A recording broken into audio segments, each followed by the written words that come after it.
Hello friends, welcome to my YouTube channel study 24/7। तो friends, आज के वीडियो में हम लोग देखेंगे लेसन प्लान को, जो हमारे विषय अर्थशास्त्र और आज का हमारा प्रकरण है आर्थिक क्रियाएं। तो आइए देखते हैं इस लेसन प्लान को हम लोग कैसे बनाएंगे। तो सबसे पहले आप पाठ योजना संख्या डालेंगे, आप अपने अकॉर्डिंग अपना नंबर डालेंगे, फिर विद्यालय का नाम लिखेंगे, यानी जहाँ पे आपकी टीचिंग लगी हुई है, यानी जहाँ पे आपकी टीचिंग चल रही है उस विद्यालय का नाम आप यहाँ पे लिखेंगे। उसके बाद आप कॉलम बनाएंगे जिसमें आप दिनांक, कक्षा, विषय, प्रकरण, चक्र और अवधि लिखेंगे। तो देखिए, विषय हमारा अर्थशास्त्र है, प्रकरण है आर्थिक क्रियाएं, बाकी सारी चीज़ें आप अपने अकॉर्डिंग डालेंगे। अब देखिए, उसके बाद आता है हमारा नेक्स्ट जो हेडिंग है समान उद्देश्य का। तो देखिए, आपके जो ये लेसन प्लान है अर्थशास्त्र का, ये आपने आप किस उद्देश्य से बना रहे हैं, या इस विषय को आप किस उद्देश्य से छात्रों को पढ़ा रहे हैं, तो उसे हम किस में देखेंगे, समान उद्देश्य में देखेंगे। तो पहला देखिए, छात्रों में अर्थशास्त्र विषय के प्रति रुचि उत्पन्न करना। दूसरा, छात्रों को अर्थशास्त्र के नियमों का ज्ञान कराते हुए उनकी कल्पना, विचार, स्मृति, तर्क एवं विवेक का क्षमता का विकास करना। ठीक है। तीसरा देखिए, छात्रों को आर्थिक जीवन के सिद्धांतों का ज्ञान कराना तथा सामान्य जीवन में इन सिद्धांतों के लागू होने की संभावनाओं से परिचित कराना। चौथा, छात्रों को आर्थिक समस्याओं के विश्लेषण के पश्चात सामान्यीकरण का विकास करना। तो ये हमारा समान उद्देश्य हो गया। अब हम लोग देखेंगे विशिष्ट उद्देश्य। देखिए, सबसे पहले चीज़ यहाँ पे आप देख लीजिए, जो समान उद्देश्य होता है, उस समान उद्देश्य हमारा किसके लिए होता है, विषय के लिए होता है, और जो हमारा विशिष्ट उद्देश्य होता है वो किसके लिए होता है, प्रकरण के लिए होता है। तो समान उद्देश्य देखिए, आपका जो पहले लेसन प्लान में रहेगा वही आपके सभी लेसन प्लान में रहेगा अर्थशास्त्र का। और जो आपका प्रकरण है, प्रकरण आपका बदलते रहता है, जिस कारण आपका विशिष्ट उद्देश्य भी सभी लेसन प्लान में बदलते रहता है, परंतु आपका समान उद्देश्य नहीं बदलता है। तो आगे बढ़ते हैं हम लोग। विशिष्ट उद्देश्य के तहत आपको 3 बिंदु देखने को मिलेंगे। पहला, ज्ञानात्मक उद्देश्य, दूसरा बोधात्मक उद्देश्य और तीसरा क्रियात्मक उद्देश्य। तो देखिए, यहाँ पे देखिए, जो नाम से ही पता चल रहा है आपका ज्ञानात्मक उद्देश्य, यानी इसमें ज्ञान की बात की जाएगी। तो देखिए, छात्र आर्थिक क्रियाओं के विषय में ज्ञान प्राप्त करेंगे, और दूसरा क्या है, छात्र आर्थिक क्रियाओं के विविध प्रकार जान सकेंगे।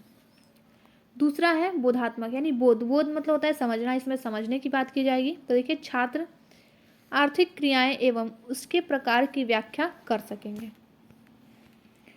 जानने और समझने के बाद जो छात्र क्रिया करते हैं उसे हम किस में लिखते हैं, क्रियात्मक उद्देश्य में। छात्र वास्तविक जीवन में विविध आर्थिक क्रियाओं का उपयोग करने का प्रयास करेंगे। अब जो नेक्स्ट हेडिंग हमारा वो सहायक सामग्री का है। तो आइए देखते हैं सहायक सामग्री में। सहायक सामग्री में क्या होता है, जब आप प्रकरण को पढ़ाने जाते हैं, यानी आप किसी भी सब्जेक्ट के टीचर हैं, तो आप जब उसको पढ़ाने जाते हैं कि आज हमारा टॉपिक रहने वाला है, मान लीजिए आपका टॉपिक रहने वाला है अकबर, तो उसको पढ़ाने से पहले आप उसको कैसे पढ़ाएंगे इसकी प्री प्लानिंग करते हैं। तो उसमें जो सहायक सामग्री के रूप में आप अकबर का चार्ट ले सकते हैं, उसका चित्र ले सकते हैं, उसने किन इमारतों को बनवाया उसका चित्र ले सकते हैं, चौक, डस्टर, श्यामपट्ट, ये सारी चीज़ें क्या हैं, आपकी सहायक सामग्री के अंतर्गत आती हैं। तो देखिए, आर्थिक क्रियाओं का चार्ट की सहायता से प्रस्तुतिकरण। अब देखिए, इसके बाद जो आपका हेडिंग है पूर्व ज्ञान का है।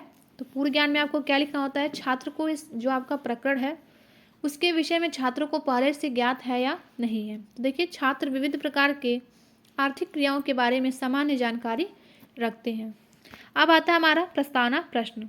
तो देखिए, जो प्रस्तावना प्रश्न होता है उससे हमारे लेसन प्लान की शुरुआत होती है। तो आपका प्रस्तावना प्रश्न जो है बहुत ही अच्छा होना चाहिए। तो प्रस्तावना प्रश्न के लिए आप 3 कॉलम बना लेंगे, जिसमें आपका पहला प्रस्तावना प्रश्न, दूसरा छात्रा अध्यापक क्रिया, यदि छात्रा है तो छात्रा अध्यापिका क्रिया, और तीसरा हमारा छात्र क्रिया। तो देखिए, जो प्रस्तावना प्रश्न के प्रश्न हैं उसको बनाते समय आपको थोड़ा सावधानी बरतना होगा, क्योंकि जो प्रस्तावना के प्रश्न होते हैं उससे आप छात्रों के पूर्व ज्ञान और जो वर्तमान ज्ञान है उससे संबंधित आप प्रश्नों को रखेंगे। इसमें जो आपके प्रश्न हैं श्रृंखलाबद्ध होने चाहिए, इधर उधर के प्रश्न आप इसमें नहीं रख सकते हैं।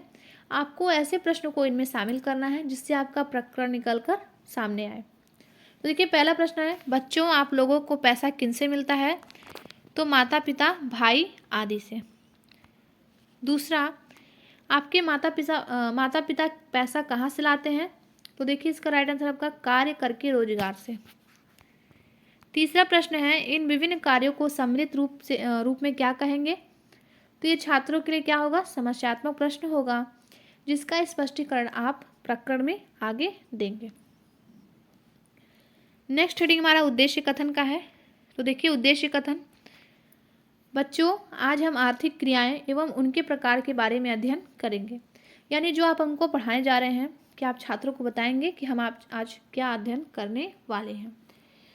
जो उद्देश्य कथन होता है, उद्देश्य कथन करते समय जो शिक्षक होता है उसमें स्फूर्ति होना चाहिए, क्योंकि उन्हें देखकर जो छात्र हैं वो उत्साहित होते हैं। अगर वो निराशाजनक हुआ, यानी जो शिक्षक है अगर उसके अंदर स्फूर्ति नहीं है, वह उत्साहित नहीं है, तो जो छात्र हैं वो भी उत्साहित नहीं होंगे, उनका ध्यान इधर उधर भटकेगा। तो इसलिए जब भी आप उद्देश्य कथन करें तो ऐसा करें प्रभावी तरीके से कि छात्रों का ध्यान कक्षा से बाहर न जाए। अब आता है हमारा प्रस्तुतिकरण। इसके लिए आप 4 कॉलम बनाएंगे, जिसमें शिक्षण बिंदु, छात्राध्यापक क्रिया, तीसरा छात्र क्रिया और चौथा श्यामपट्ट कार्य।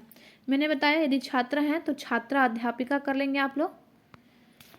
तो देखिए शिक्षण बिंदु में आपका हेडिंग होगा आर्थिक क्रियाएं, और लिखेंगे क्या? मानव के वे कार्यकलाप जिनसे आय की प्राप्ति होती है उन्हें आर्थिक क्रियाएं कहते हैं, जैसे कृषि, मजदूरी, उद्योग धंधे आदि। छात्र क्रिया में आप लिखेंगे छात्र ध्यानपूर्वक सुनते हैं, और श्यामपट्ट कार्य में आप लिखेंगे आर्थिक क्रियाएं वे सभी कार्य जिनसे आय प्राप्त होती है। अब देखिए जब आपका एक प्रकरण पूरा हो जाता है तब आप बोध प्रश्न पूछते हैं। बोध प्रश्न हम क्यों पूछते हैं? तो बोध प्रश्न इसलिए पूछा जाता है कि जो छात्रों को आप पढ़ा रहे हैं तो उनका ध्यान कक्षा में केंद्रित है या नहीं, उनका पढ़ने में मन लग रहा है या नहीं, उनकी जो बुद्धि है, स्मृति है, उसका स्तर कैसा है, यह सब चीज़ें जानने के लिए आप छात्रों से बोध प्रश्न करते हैं। तो देखिए बोध प्रश्न आप अपने अकॉर्डिंग कर सकते हैं, परंतु इसमें जो आप प्रकरण पढ़ाए रहेंगे वही आप उसी प्रकरण से ही बोध प्रश्न कर सकते हैं, अन्यथा बाहर से बोध प्रश्न आप नहीं कर सकते हैं। इसमें आप प्रश्नों की संख्या अपने अकॉर्डिंग रख सकते हैं। तो देखिए पहला प्रश्न है, कृषि, उद्योग धंधे कौन से कार्य हैं? तो आर्थिक क्रिया, यानी क्या है? ये आर्थिक क्रियाएं हैं। दूसरा प्रश्न है, आर्थिक क्रियाएं कितने प्रकार की होती हैं? तो ये छात्रों के लिए क्या है? समस्यात्मक प्रश्न है, जिसका स्पष्टीकरण जो शिक्षक है वो आपको आगे देंगे। तो देखिए स्पष्टीकरण में क्या लिखना है आपको? शिक्षण बिंदु में आर्थिक क्रियाओं के प्रकार। छात्र अध्यापक क्रिया में लिखेंगे हम लोग आर्थिक क्रियाएं 4 प्रकार की होती हैं, प्राथमिक क्रिया, कृषि, खनन, पशुपालन आदि।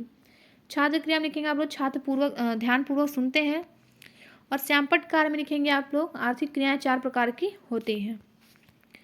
अब देखिए दूसरा है द्वितीयक क्रियाएं, विनिर्माण, उद्योग, खाद्य प्रसंस्करण आदि। तीसरा तृतीयक क्रियाएं, सेवा क्षेत्र, परिवहन, बैंक आदि। चौथा चतुर्थ क्रियाएं, वैज्ञानिक खोज, मनोरंजन आदि। लिखेंगे आप लोग छात्र ध्यानपूर्वक सुनते हैं। श्यामपट्ट कार्य में प्राथमिक क्रिया कृषि, पशुपालन, द्वितीयक क्रियाएं और तृतीयक एवं चतुर्थ क्रिया के बारे में आप लिख देंगे। फिर जब आपका प्रकरण पूरा हो जाएगा तो आप बोध प्रश्न पूछेंगे। आप इसमें प्रकरण को अपने अकॉर्डिंग रख सकते हैं। आप इसे जैसे इसमें क्या होता है कि अगर आप प्रकरण को बड़ा पढ़ाते हैं तो छात्र एक बार में ही समझ नहीं पाते हैं, इसलिए प्रकरण को छोटे छोटे भागों में तोड़कर पढ़ाना चाहिए। बोध प्रश्न का पहला प्रश्न है, कृषि किस प्रकार की आर्थिक क्रियाएं हैं? तो प्राथमिक क्रिया है। दूसरा प्रश्न है, प्राथमिक क्रियाओं के और उदाहरण बताइए। तो छात्रों के लिए क्या है? समस्यात्मक प्रश्न है, जिसका स्पष्टीकरण आगे आपको देना है। तो देखिए शिक्षण बिंदु में आप लिखेंगे प्राथमिक क्रियाएं एवं उदाहरण। प्राथमिक क्रियाएं वे हैं जिनके द्वारा मानव प्राकृतिक संसाधनों का प्रत्यक्ष उपयोग करता है। छात्र क्रिया में छात्र ध्यानपूर्वक सुनते हैं।